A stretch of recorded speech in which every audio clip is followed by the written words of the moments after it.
एक ऐसा दर्पण जो भविष्य दिखाता था पर साथ ही विनाश भी लाता था। जानिए रानी मृगनयनी की रहस्यमयी और रोमांचक कथा।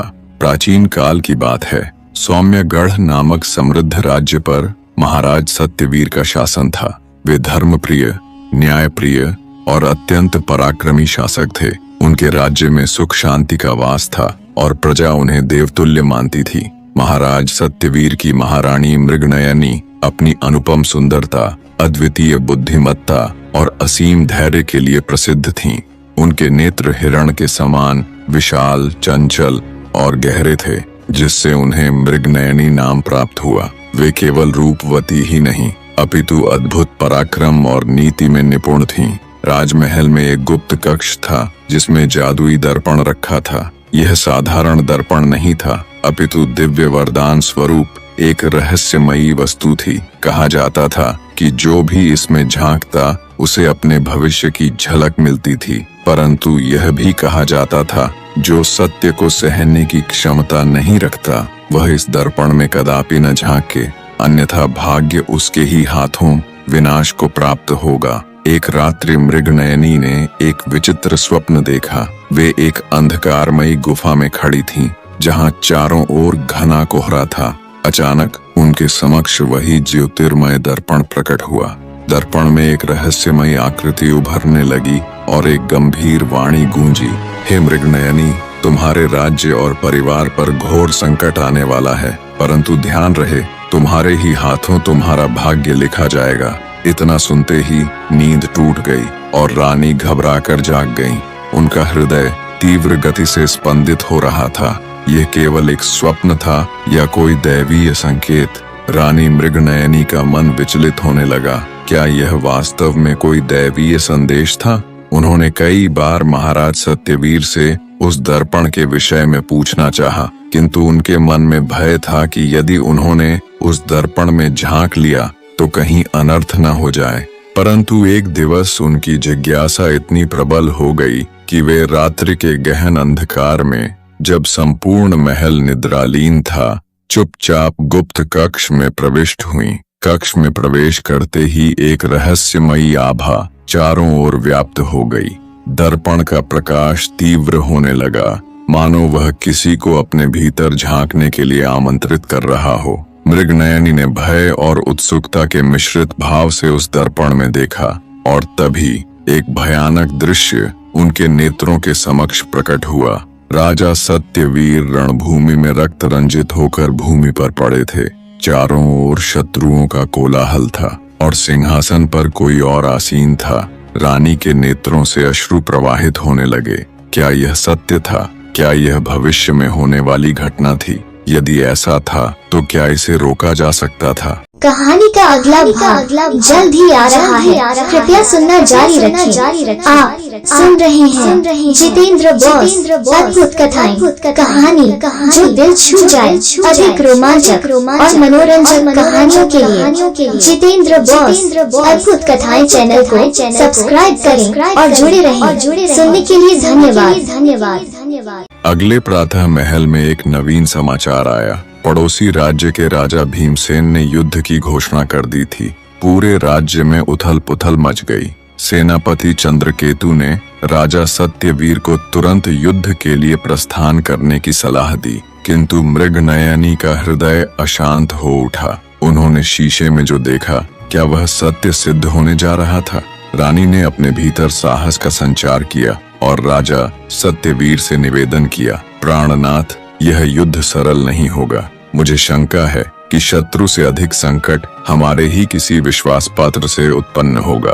कृपया आप बिना पूरी तैयारी के रणभूमि में जाने का निर्णय न लें। रानी मृगनयनी के शब्दों में अजीब सी गंभीरता थी। उनके हृदय में अशांति थी, परंतु वे राजा सत्यवीर को शीशे में देखे गए दृश्य के बारे में बताने में संकोच कर रही थीं। राजा ने रानी की चिंता को देखा और बोले, हे प्रिय, मैं तुम्हारे मन के संदेह को समझ सकता हूँ, परंतु युद्ध टाला नहीं जा सकता। यदि कोई विश्वासघात होने वाला है तो हम सावधान रहेंगे। परंतु रानी संतुष्ट नहीं थी। उन्हें आभास हो चुका था कि कोई न कोई महल के भीतर से ही विश्वासघात करेगा। उन्होंने गुप्त रूप से अपने विश्वस्त अंगरक्षक सुदर्शन और मंत्री महाधर को बुलाया और कहा, सेनापति चंद्रकेतु पर पूरी दृष्टि रखो, बिना उसकी आज्ञा के कोई भी महत्वपूर्ण निर्णय न लिया जाए। महाधर बोले, रानी साहिबा, क्या आपको उन पर संदेह है? मृगनयनी ने गंभीर स्वर में उत्तर दिया, संदेह नहीं, किंतु भविष्य अनिश्चित है, हमें सावधान रहना चाहिए। कुछ ही दिनों में युद्ध का समय आ पहुंचा। राजा सत्यवीर अपनी विशाल सेना के साथ रणभूमि की ओर प्रस्थान कर गए। रानी मृगनयनी भी उनके साथ चलने को तत्पर थीं, परंतु राजा ने उन्हें महल में रहने की आज्ञा दी। रानी ने आदेश मान लिया, किंतु उन्होंने चुपचाप अपने विश्वस्त सैनिकों को एक गुप्त सेना के रूप में तैयार करने का निर्देश दिया। उन्होंने महल के भीतर गुप्तचरों को सक्रिय कर दिया ताकि कोई भी षड्यंत्र नष्ट किया जा सके। युद्ध प्रारंभ हुआ। भीमसेन की सेना अत्यंत बलशाली थी, किंतु राजा सत्यवीर और उनकी सेना वीरता से लड़ी, परंतु तभी कुछ ही घंटों के भीतर युद्ध की दिशा अचानक बदलने लगी। राजा सत्यवीर ने देखा कि उनकी सेना एकाएक कमजोर पड़ने लगी है।